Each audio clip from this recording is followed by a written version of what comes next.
It's sort of like he's searching some kind of cosmic record that most of us don't have access to.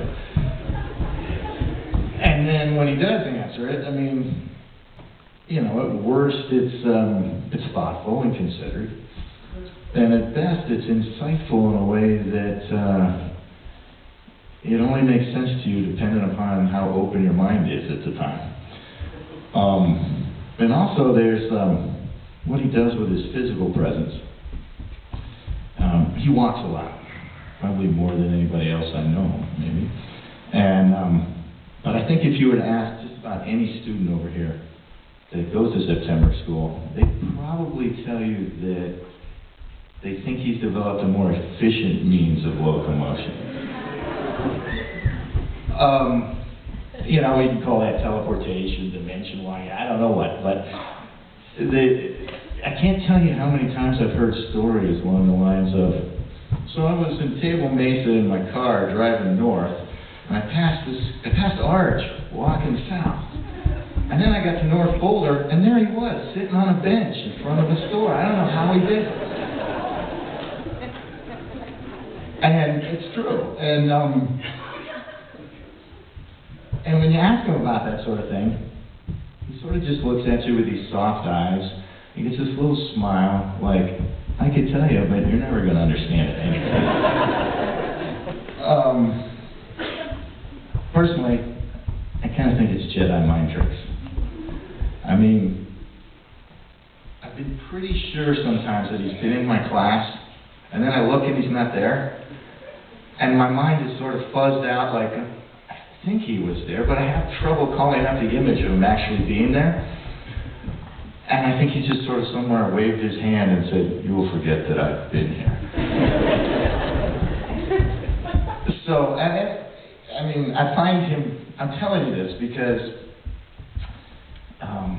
I think he's incredibly unique and incredibly special. And for years we've all treasured his words of wisdom when he's deigned to share them with us. He's kind of quiet. And we've also gotten to know, hopefully I have at least, his sense of humor, which is I find very funny, very dry. And I've also seen what he can do when he really puts his focus on something, like in my sword class.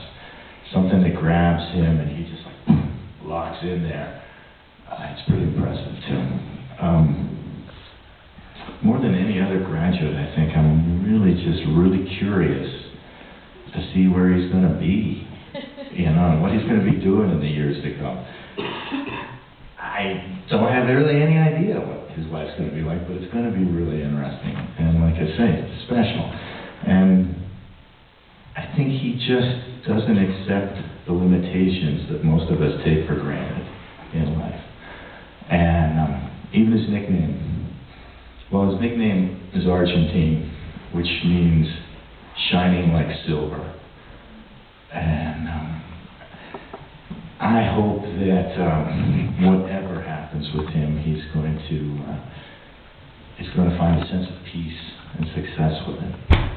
And I'm giving him a book about Zen, because that's the closest I can come to understanding him is when I read Zen.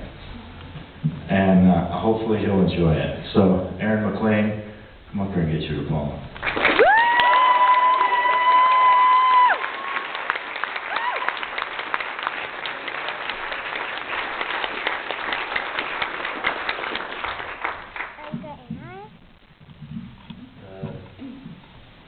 Congratulations, seniors, and thank you.